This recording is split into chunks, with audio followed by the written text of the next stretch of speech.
ರಾಮಾಪುರ ಅನ್ನುವ ಗ್ರಾಮದಲ್ಲಿ ಸುಮತಿ ಕನಕಯ್ಯ ಅನ್ನುವ ಇಬ್ರು ದಂಪತಿಯರು ಇದ್ರು. ಅವರಿಗೆ ಇಬ್ರು ಮಕ್ಕಳು. ಅವರಿಬ್ರು ಸ್ಕೂಲಿಗೆ ಹೋಗ್ತಾ ಇದ್ರು. ಆ ಕುಟುಂಬ ತುಂಬಾ ಬಡ ಕುಟುಂಬ ಅನ್ನೋದ್ರಿಂದ ಒಂದು ಚಿಕ್ಕ ಗುಡಿಸಲಲ್ಲಿ ಅವರು ವಾಸ ಮಾಡ್ತಿದ್ರು.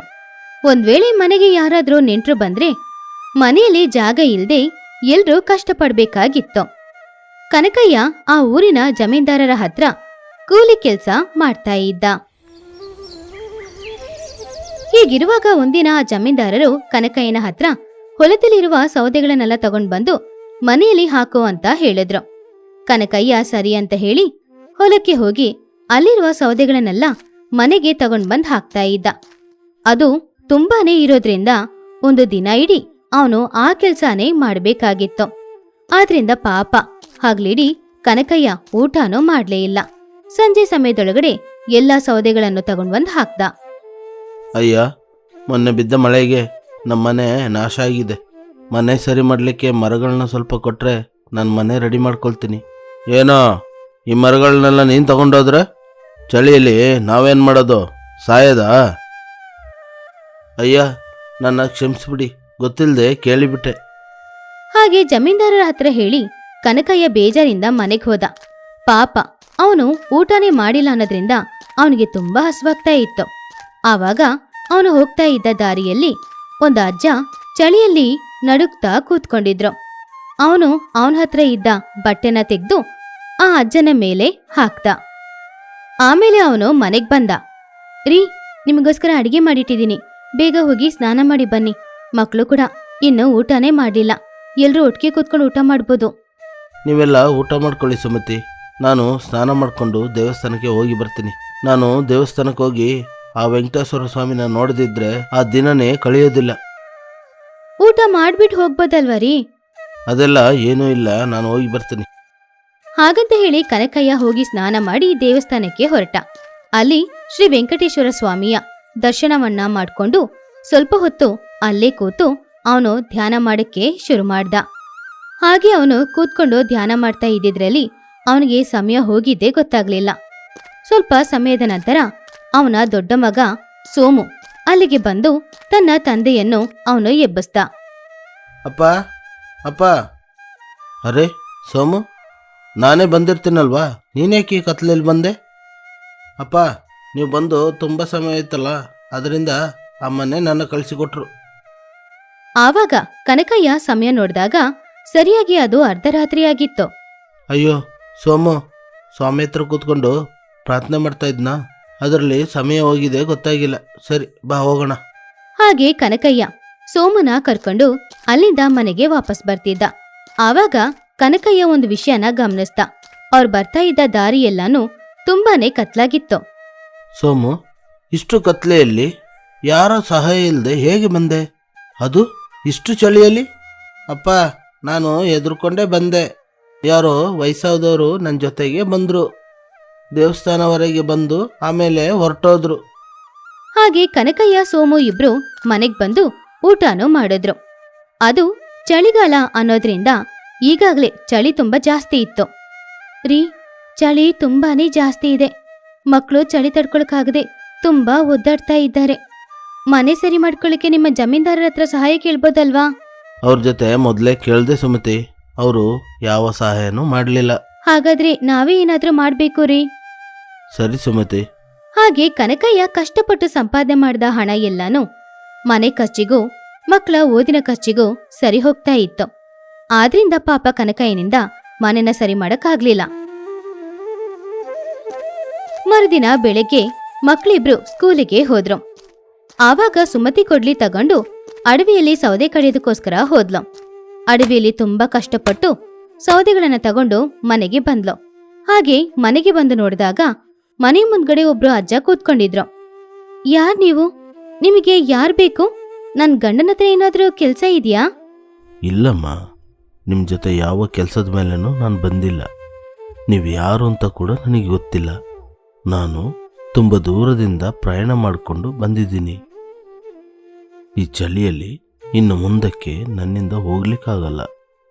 ಅದರಿಂದನೇ ನಿಮ್ಮನೇಲಿ ಇವತ್ತೊಂದು ದಿವಸ ಉಳ್ಕೊಳ್ಳಿಕ್ಕೆ ಜಾಗ ಸಿಗುತ್ತಾ ಅಂತ ಕೇಳಲಿಕ್ಕೆ ಬಂದೆ. ಆಶ್ರಯನ ನೋಡ್ತಾ ಇದ್ದೀರಾ ಅಲ್ವಾ? ನಮ್ದು ಎಷ್ಟು ಚಿಕ್ಕ ಮನೆ ಅಂತ. ಒಬ್ರು ಜಾಸ್ತಿ ಇದ್ರೂ ಮಲ್ಗಕ್ಕೆ ಜಾಗ ಇರಲ್ಲ. ಅಲ್ ನೋಡಿ, ನನ್ ಗಂಡನೇ ಬರ್ತಾ ಇದ್ದಾರೆ, ಅವ್ರ ಹತ್ರನೇ ನೀವು ಮಾತಾಡ್ಕೊಳ್ಳಿ. ಹಾಗೆ ಕನಕಯ್ಯ ಅಲ್ಲಿ ಬಂದಾಗ ಆ ಅಜ್ಜ ಕನಕಯ್ಯನ ಹತ್ರ ಹೋಗಿ ಅವನತ್ರ ಈ ರೀತಿ ಹೇಳಿದ್ರು. ಇಲ್ಲಿ ನೋಡಪ್ಪ, ನಾನು ತುಂಬ ದೂರದಿಂದ ಬಂದಿದ್ದೀನಿ. ಈ ಚಳಿಯಲ್ಲಿ ನನಗೆ ತುಂಬ ದೂರ ನಡೀಲಿಕ್ಕಾಗಲ್ಲ. ಅದರಿಂದ ಇವತ್ತು ಮಾತ್ರ ನಿಮ್ಮನೇಲಿ ಉಳ್ಕೊಳ್ಳೋಕ್ಕೆ ಜಾಗ ಕೊಡ್ತೀಯಾ? ಅರೆ, ನೀವೇ ತಾನೇ ಅವತ್ತು ರಾತ್ರಿ ಮರದ ಕೆಳಗೆ ಕೂತಿದ್ದಿದ್ದು? ನಾನು ಕೂಡ ನಿಮಗೆ ಟವಲ್ ಕೊಟ್ಟೆ. ನೀವು ನೋಡಲಿಕ್ಕೆ ನಮ್ಮ ತಂದೆ ಥರನೇ ಇದ್ದೀರಾ. ಒಂದು ದಿನ ಏನು, ಒಂದು ವಾರ ತನಕ ಇಲ್ಲೇ ಇದ್ದೋಗಿ, ನನಗೆ ಯಾವ ಕಷ್ಟ ಕೂಡ ಇಲ್ಲ.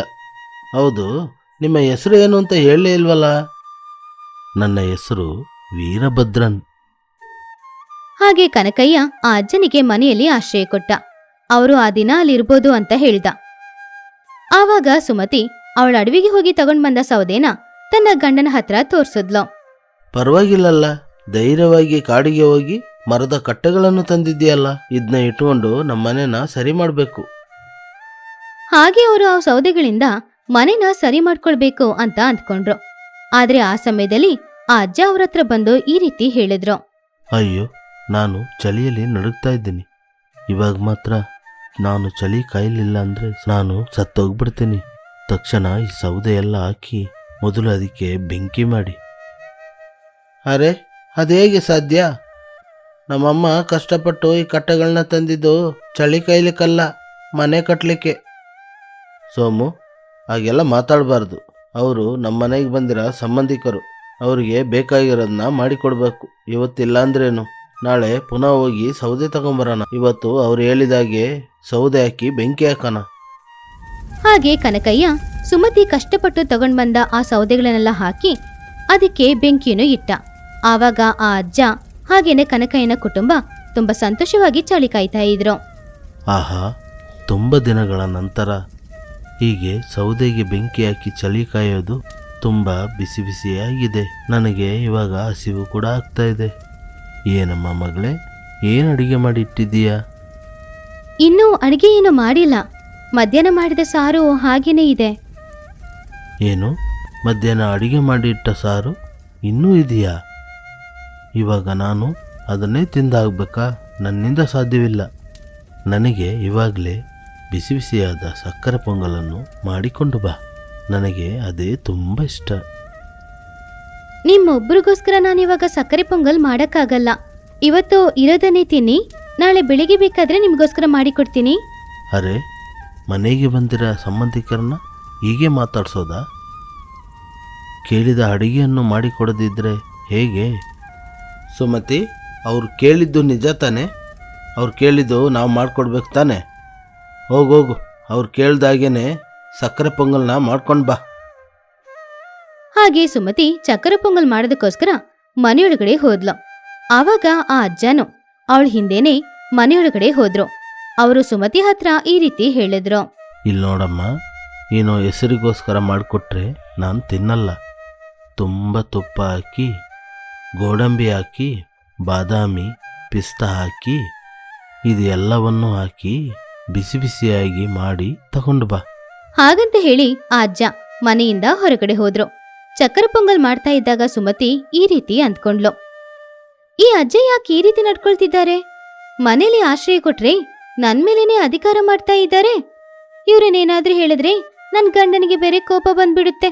ಪರವಾಗಿಲ್ಲ, ಇವತ್ತೊಂದಿನ ತಾನೇ ನೋಡ್ಕೊಳ್ತೀನಿ, ನಾಳೆ ಆ ಅಜ್ಜ ಹೇಗೂ ಹೋಗ್ಬಿಡ್ತಾರೆ ಅಲ್ವಾ? ಹಾಗಂತ ಅಂದ್ಕೊಂಡು ಸುಮತಿ ಆ ಅಜ್ಜನಿಗೋಸ್ಕರ ಚಕ್ಕರೆ ಪೊಂಗಲ್ ಮಾಡಿ ತಗೊಂಡ್ ಬಂದ್ ಕೊಟ್ಲು. ಆವಾಗ ಆ ಅಜ್ಜ ಯಾರಿಗೂ ಕೊಡದೆ ಎಲ್ಲ ಚಕ್ಕರೆ ಪೊಂಗಲ್ನ ಅವರೇ ತಿಂದ್ರು. ಅರೆ, ಸಣ್ಣ ಹುಡುಗ ನಾನು ಇದ್ದೀನಿಂತ ಕೂಡ ನೋಡದೆ ನೀವು ಒಬ್ಬರೇ ತಿಂದುಬಿಟ್ರಿ. ಏನು, ನನ್ನನ್ನೇ ಪ್ರಶ್ನೆ ಕೇಳ್ತೀಯ? ಏನು ಕನಕಯ್ಯ, ಮಕ್ಕಳನ್ನ ಹೀಗೇನೆ ಬೆಳೆಸುವುದಾ? ಸೋಮು, ಆ ಥರ ಎಲ್ಲ ಮಾತಾಡಬಾರ್ದು.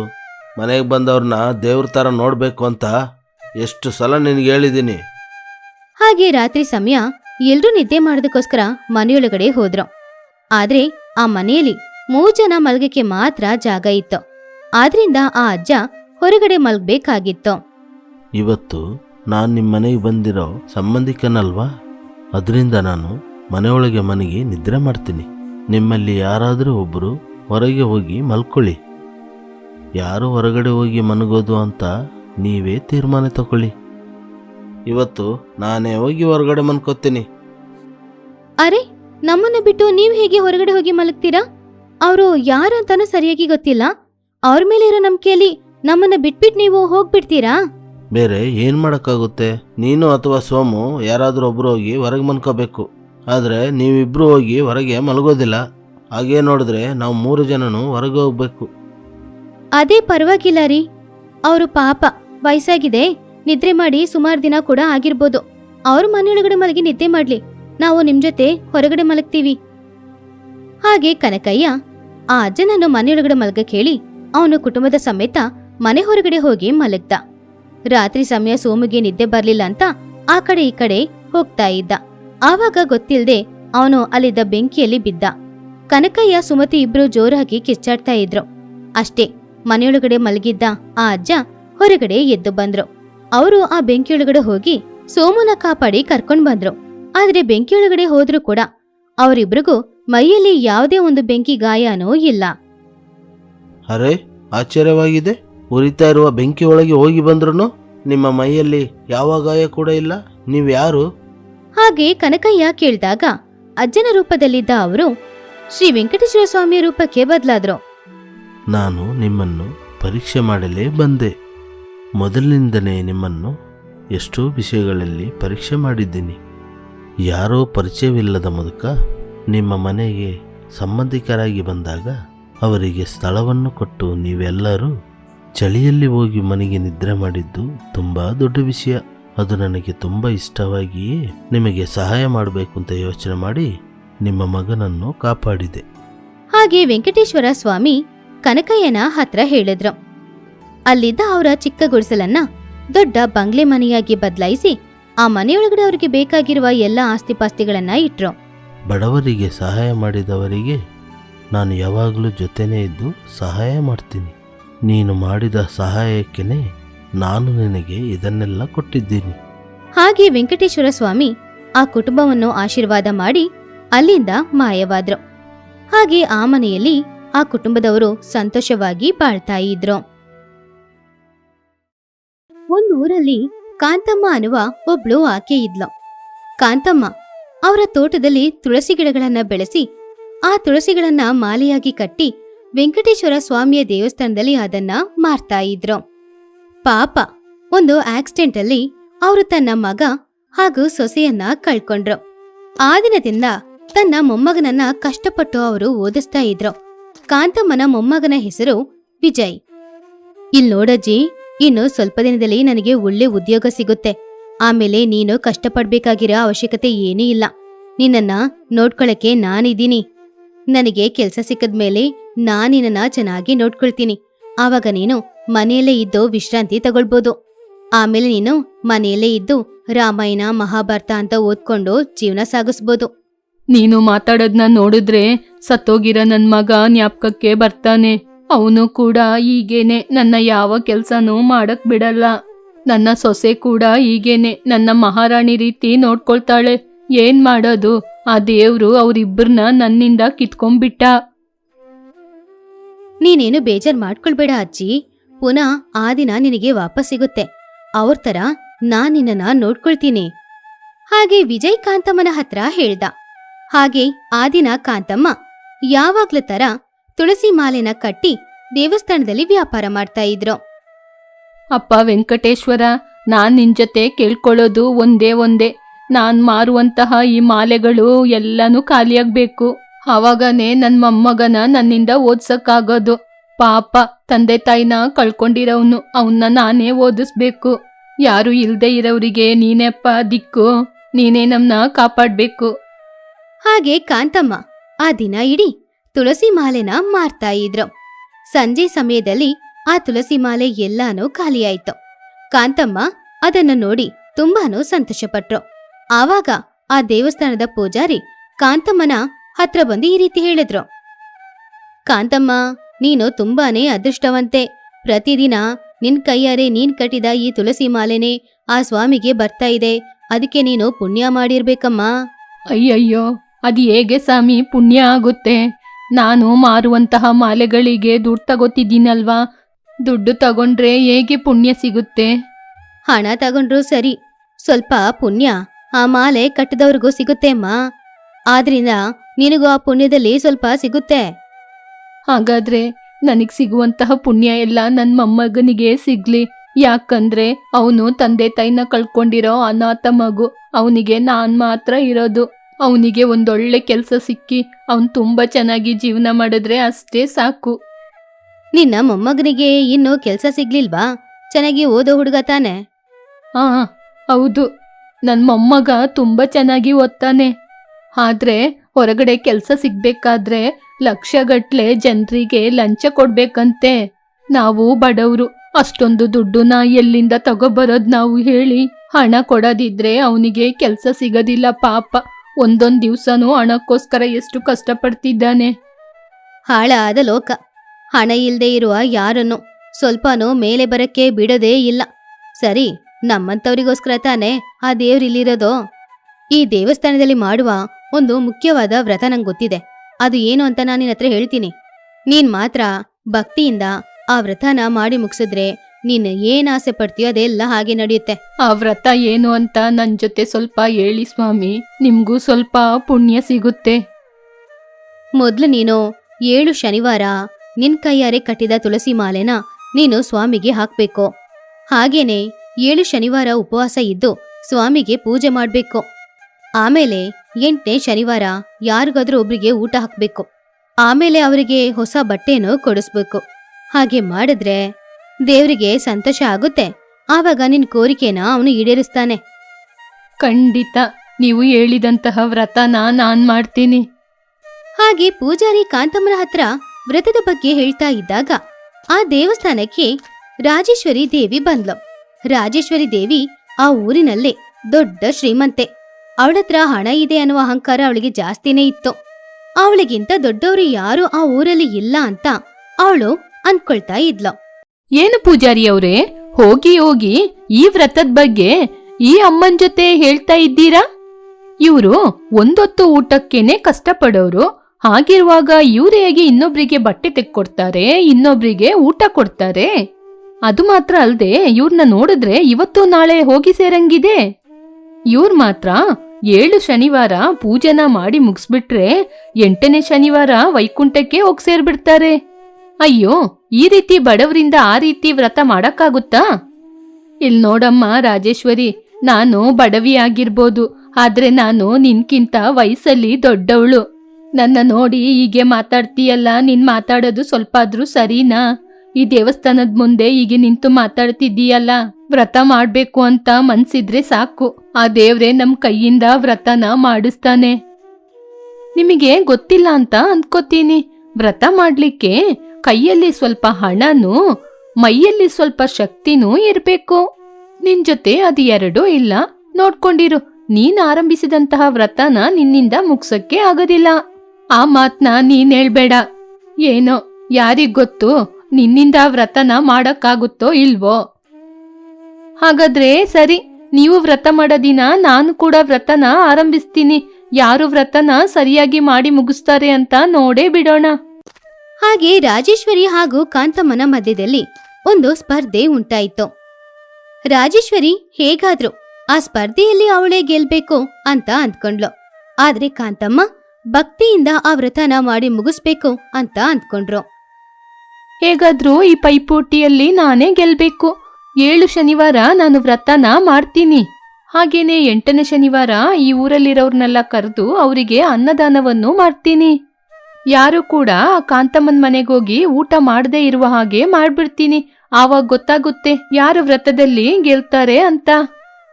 ಹಾಗೆ ರಾಜೇಶ್ವರಿ ದೇವಿ ಮನ್ಸಲ್ಲಿ ಅಂದ್ಕೊಳ್ತಾ ಇದ್ದಾಗ ಈ ಕಡೆ ಕಾಂತಮ್ಮ ಸ್ವಾಮಿಯ ಹತ್ರ ಈ ರೀತಿ ಬೇಡ್ಕೊಳ್ತಾ ಇದ್ರು. ಇಲ್ ನೋಡಪ್ಪ, ನಾನು ವಯಸ್ಸಾದವಳು, ನನ್ ಜೊತೆ ಹಣನೂ ಇಲ್ಲ, ನನ್ ಮೈಯಲ್ಲಿ ಶಕ್ತಿನೂ ಇಲ್ಲ. ಹಾಗಿರುವ ನಾನೇ ನಿಂಗೆ ವ್ರತ ಮಾಡ್ಬೇಕು ಅನ್ಕೊಂಡಿದ್ದೀನಿ. ಒಂದೊತ್ತು ಊಟ ಮಾಡೋದಿದ್ರು ನನ್ ಮೈಯಲ್ಲಿ ಶಕ್ತಿ ಇರೋದಿಲ್ಲ. ಆದ್ರೆ ನಿನ್ ಮೇಲೆ ಇರುವ ನಂಬಿಕೆಯಿಂದ 7 ಶನಿವಾರ ನಾನು ವ್ರತ ಮಾಡ್ಬೇಕು ಅಂತ ಇದ್ದೀನಿ. ನಾನು ವ್ರತ ಮಾಡುವ ಈ ಸಮಯದಲ್ಲಿ ನನಗೆ ಸುಸ್ತಾಗ್ದಂಗೆ ನೀನೇ ದೇವ್ರೆ ನನ್ನ ನೋಡ್ಕೋಬೇಕು. ಅದೇ ರೀತಿ 8ನೇ ಶನಿವಾರ ನಿನಗೆ ಪೂಜೆನ ಮಾಡಿ ಮುಗಿಸಿ ಯಾರಾದರೂ ಒಬ್ರಿಗೆ ಊಟ ಬಟ್ಟೆನ ನಾನು ತೆಗೆದುಕೊಡ್ಬೇಕು. ಅದಕ್ಕೆ ನೀನೇ ದಾರಿ ತೋರಿಸ್ಬೇಕು. ಹಾಗೆ ಕಾಂತಮ್ಮ ದೇವ್ರ ಹತ್ರ ಬೇಡ್ಕೊಂಡ್ರು. ಇದೆಲ್ಲವನ್ನು ವೆಂಕಟೇಶ್ವರ ಸ್ವಾಮಿ ಹಾಗೂ ಪದ್ಮಾವತಿ ದೇವಿ ನೋಡ್ತಾನೇ ಇದ್ರು. ಏನು ಸ್ವಾಮಿ ಇದು? ನಿಮ್ಮ ಭಕ್ತೆಯರು ಪೈಪೋಟಿ ಹಾಕಿ ವ್ರತ ಮಾಡ್ತಿದ್ದಾರೆ? ಇಲ್ಲ, ರಾಜೇಶ್ವರಿ ದೇವಿ ಮಾತ್ರನೇ ವ್ರತನ ಪೋಟಿಯಾಗಿ ತಗೊಂಡಿದ್ದಾಳೆ. ಆದ್ರೆ ಕಾಂತಮ್ಮ ಈ ವ್ರತ ಮಾಡೋದು ಅವರ ಭಕ್ತಿಯಿಂದ ಮಾಡ್ತಾ ಇದ್ದಾರೆ. ನೋಡೋಣ ಯಾರು ಈ ವ್ರತನ ಸರಿಯಾಗಿ ಮಾಡ್ತಾರೆ ಅಂತ. ನನಗೆ ಅವರಿಬ್ರೂ ಸಮಾನನೇ. ಆದ್ರೆ ನಾನು ಒಬ್ರು ಭಕ್ತಿಗೂ ಒಬ್ರ ಅಮಾಯಕತನಕ್ಕೇನೆ ಮುಗ್ಧನಾಗೋದು. ಈ ಗುಣ ಇರೋರು ನನ್ನ ದರ್ಶನನ ಸುಲಭವಾಗಿ ತಗೊಳ್ಬೋದು. ಹಾಗೆ ವೆಂಕಟೇಶ್ವರ ಸ್ವಾಮಿ ಪದ್ಮಾವತಿ ದೇವಿಯ ಹತ್ರ ಹೇಳಿದ್ರು. ಇನ್ನೊಂದ್ ಕಡೆ ಕಾಂತಮ್ಮ ಹಾಗೂ ರಾಜೇಶ್ವರಿ ದೇವಿ ಇಬ್ರು ಅವ್ರ ವ್ರತನ ಶುರು ಮಾಡಿದ್ರು. ಮೊದಲನೇ ದಿನ ಆ ವ್ರತನ ತುಂಬಾ ಚೆನ್ನಾಗಿ ಮಾಡಿ ಮುಗಿಸಿದ್ರು. 2ನೇ ದಿನಾನು ಆ ವ್ರತನ ತುಂಬಾ ಚೆನ್ನಾಗಿ ಮಾಡಿ ಮುಗಿಸಿದ್ರು. ಆದ್ರೆ ಮೆಲ್ಲೆ ಮೆಲ್ಲೆ ಕಾಂತಮ್ಮನಿಗೆ ಆರೋಗ್ಯ ಹಾಳಾಗಕ್ಕೆ ಶುರುವಾಯಿತು. ಏನಜ್ಜಿ ಇದು? ನಿನ್ನ ವಯಸ್ಸೇನು, ನೀನ್ ಮಾಡ್ತಾ ಇರೋ ಕೆಲ್ಸ ಏನು? ಸ್ವಲ್ಪನಾದ್ರೂ ನನ್ನ ಮಾತು ಕೇಳು. ಸ್ವಲ್ಪ ಊಟನಾದ್ರೂ ತಿನ್ನಜ್ಜಿ.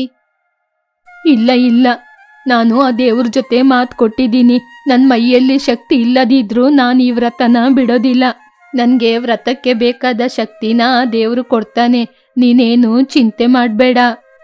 ಹಾಗೆ ಕಾಂತಮ್ಮ ದೇವ್ರ ಮೇಲೆ ಭಾರ ಹಾಕಿ ಆ ವ್ರತನ ಮುಂದುವರ್ಸಿದ್ರು.